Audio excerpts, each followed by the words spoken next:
987 есеп. Сәлеметсіздер ме?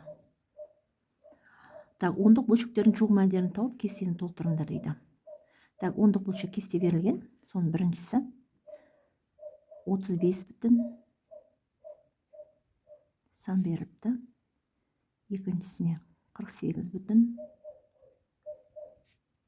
Үшіншісіне 91 бүтін. Так, осы сандарды бірінші ондық үлескеден дөңгелектеуіміз керек екен. Ондық үлес, кейін жүздік үлес, мыңдық үлес. Мыңдық үлес дейді. Так, ондық үлес 10, мынау 100, мынауымыз мыңдық үлескеден дөңгелектеуіміз керек екен. Так, мына берілген санды ондық үлескеден дөңгелектеу деген сөз, мынау бүтін бөлігі разрядтар деп аталады. Мына бірлік, мына ондық разрядтардың бүтін бөлігі. Ал мына ондық үлес, үтірден кейінгі сандар ондық үлес, жүздік үлес, мыңдық үлес, 10 мыңдық үлес деп аталады. Осыны ондық үлескеден дөңгелектейтін болсақ, мына бүтіннен кейінгі 9 бар ма, сол ондық үлес. Соған дейін дөңгелектеу үшін 9-дан кейінгі сан 6 қоя, значит, ол 6 5-тен үлкен сан болғандықтан 9-ға 1 0 қосылады да, ол 10 болады да, кейін ондағы бір сан, мына 35-ке қосылып, былай жазылады. 35 бүтін 10-нан 0 болып жазылады. Мына обязательно бұлай жазылу керек, себебі мына ондық үлеске дейін дөңгелектенген деген мағынаны білдіреді. Ары қарай, енді осыны жүздік үлеске дейін мына жерге дөңгелектейміз. Яғни 6-тан кейінгі сан, мына 9 ондық, 6 жүздік қой. 6-тан кейін сан 2 5-тен кіші болғандықтан, мына 6-ның өзі жазылады. Ешқандай сан қосылмайды оған. Сонда 35 бүтін 196 болады. Енді дәл осыны мыңдық үлеске дейін дөңгелектейміз. Ондық, жүздік, мыңдық. Яғни 2-ден кейін сан 7 қой, 5-тен үлкен сан болғандықтан 7. 5-тен үлкен сан болғандықтан 2 бір сан қосылады. Сонда 35 бүтін 63 болады. Міне. Әрмен қарай дәл осында мынаны да 48 5 болады. Ондық үлес 48 бүтін 45-ін өзі жазылады. Себебі 5-тен кейін 3 сан, 5-тен кіші сан болғандықтан 5-ке ешқандай сан қосылмайды. 45-ін өзі жазылады. Мыңдық үлесімізде өзі жазылады. 48 бүтін 45-те 3. Себебі 3-тен кейін сан 1 сан. 5-тен кіші сан болғандықтан 453-ін өзі жазылады. 3-ке ешқандай сан қосылмайды. Мына 91 бүтін 10-нан 8 болады. Себебі ондық үлестен кейін 2. 5-тен кіші сан болғандықтан 8-ге сан қосылмайды. Өзі дөңгелекленеді. Ал мынауымыз 9 бүтін 82 болады. Жүздік үлесіміз. Себебі 2-ден кейін 4 сан, 5-тен кіші сан болғандықтан 2-ге ешқандай сан қосылмай, өзі осылай дөңгелекленеді. Өз қалпында қалады дөңгелектену. Ал енді мыңдық үлес 23 болады. Себебі 4-тен кейін 9 5-тен үлкен сан, 4-ке бір сан қосылса 5 болады мына жеріміз. 3 емес 5 болады. 4-ке бір сан қосылып 5 болады екен. Міне, әрмен қарай 988 есеп. Жердің радиусы берілген 6371 километр дейді. Марс планетасының радиусы берілген. Мынау жер, мынау Марс радиусы дейді. Жер радиусының 0,153-не тең дейді. Яғни жер радиусының көбейтеміз 0,153-ке. Сонда Марстың радиусы шыға келеді. Саның мынанша бөлігі. Так, енді бұны көбейтетін болсақ, сіздерге көбейту жолын жазып көрсетейін. 6371-ді көбейтек 0,53-ке. 3 бір түспей қойда, 9, 10, 11, 1 түс, 18, 19. 5, 35, 3 ойда, 15, 18, 1 ойда, 30, 31. 1, 2, 3, 4. Қосамыз 3, 6, 6, мынауымыз 17, 3, 3 түседі. Үтірден кейін 1 сан, 2 сан.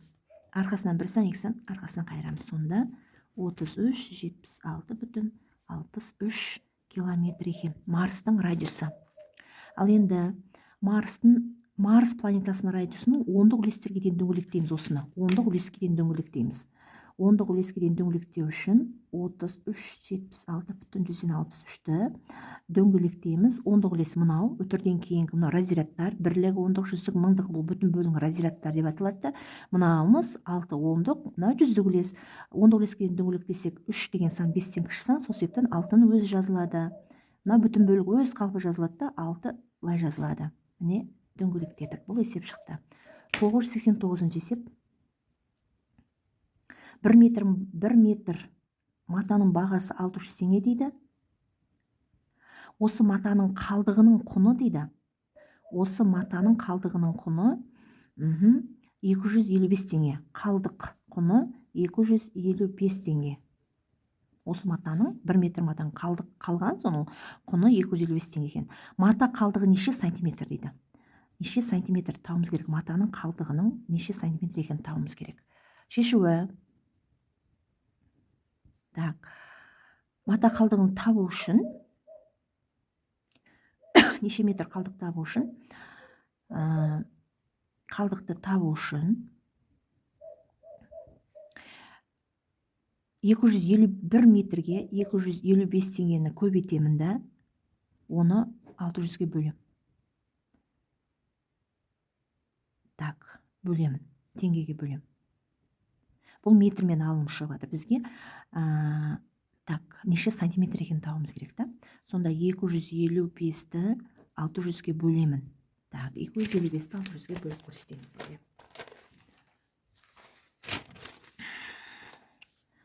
255-ті 600-ге бөлейік. 600 250-ге жетпейді, 0-ден береміз. Так, арқасын 0 түсірек, 0-ден берген екен. Нештен береміз енді? 4-тен береміз. 0, 0, 24 болады. 0, 5 ойда 1 түседі. Және 0 берешегіміз бар біздің. Қарыз аламыз. 0-ден қосып аламыз толықтырып. Так, 2-ден берем. 0, 0, 12 болады. 0, 0, 3 түседі. 0 алам және толықтырып алам. 5-ден берем. Так, сонда 1 0 алдым. Екінші 0 алдым қарызға. Және мына жерде 1 0 қосқамыз. Сонда 1, 2, 3.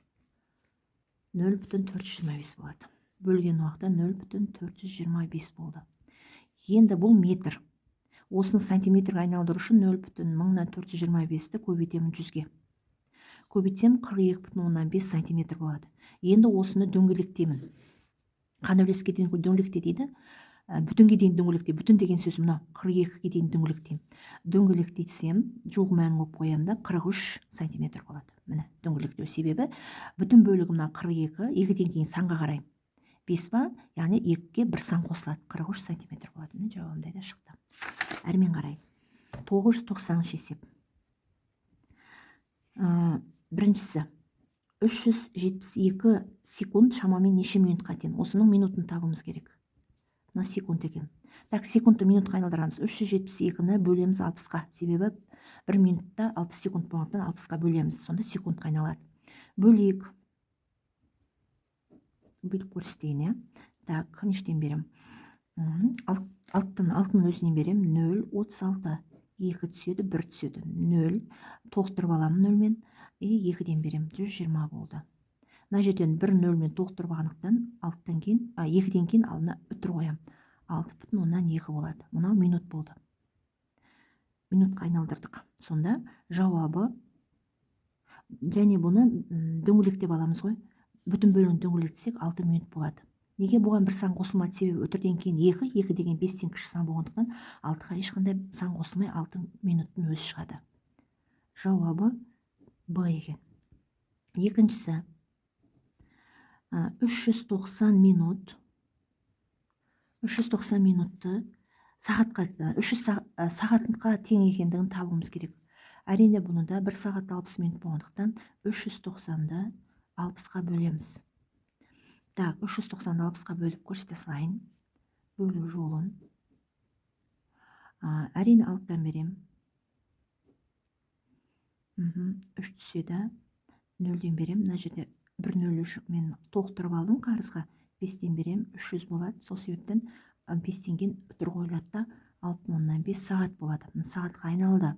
Енді 6,5 сағатта жоқтап алатын болсақ, тек мына бүтін бөлігін жоқтайтын болсақ, 5-ден кейін, мына 5 деген сан болса, яғни 6-ға 1 сан қосылып 7 сағат болады. Жауабы С. 7 сағат екен. Әрмен қарай. 991. 991 есеп не дейді? Ондық бөлшектер дөңгелектендір дейді, ондық үлеске дейін. Так, бірінші сан беріпті.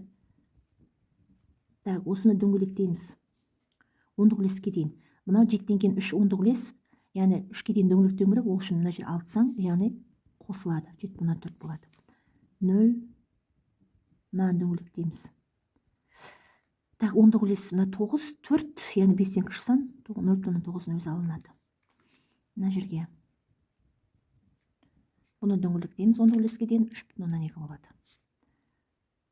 12,074. Ондық үлеске дейін дөңгелектесек 12, 0 болады. 3, 5-тен кіші сан, ешқандай 0-ге сан қосылмайды. Ең соңғысы мынаның. Так, 9,6 болады ондық үлеске дейін дөңгелектеу. Ал енді екіншісі. Жүздік үлеске дейін дөңгелектеңдер дейді 0. Жүздік үлеске дейін ондық жүздік. Мынаны өзі жазылады. Себебі 8-тен кейін 3 сан, 5-тен кіші сан. 4,6.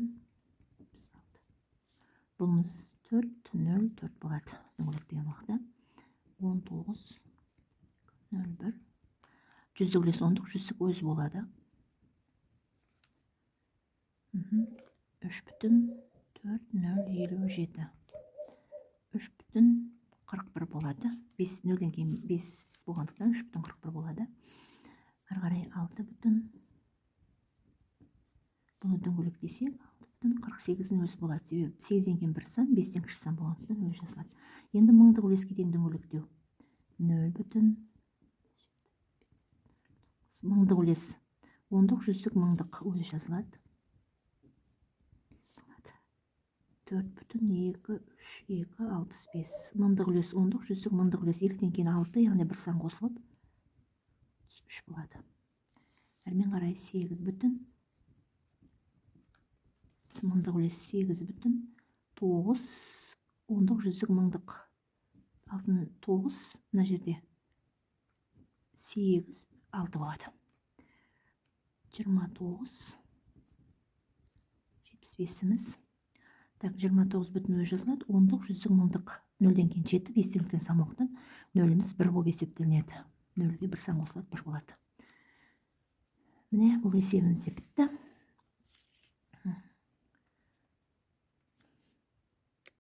Так, енді 993 есеп шығарайық. Шамаларын жуғы мәндерін бүтінге дейін дөңгелектеп бос орындар толтырыңдар дейді ғой. Так, біріншісі 78-35 метрді километрге айналдырып алайық, кейін бүтінге дейін дөңгелектейді екенбіз. Ол үшін 78-35-ді километрге айналдыру үшін бөлеміз, мыңға бөлеміз.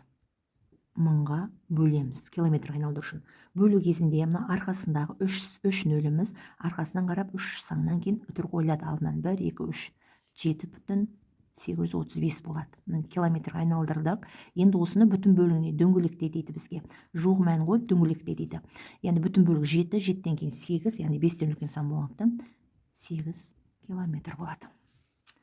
Екіншісі 316 сантиметрді метрге айналдыр дейді, яғни 100-ге бөлеміз, себебі 1 метрде 100 сантиметр бар.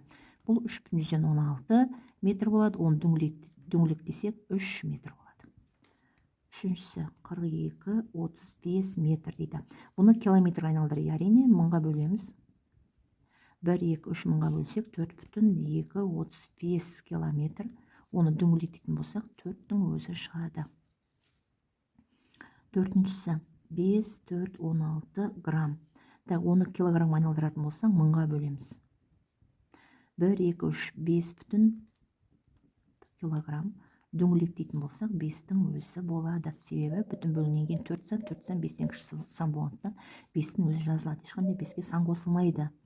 Бесіншісі 57 килограммды граммға центнерге айналдырамыз. Әрине 100-ге бөлеміз бұл жерде де. 8,57 центнер болады. Дөңгелектесек 9 центнер болады. Алтыншысы 1457 килограмм. Оны тоннаға айналдыру үшін мыңға бөледі екенбіз. Себебі 1 тоннада 1000 килограмм бар.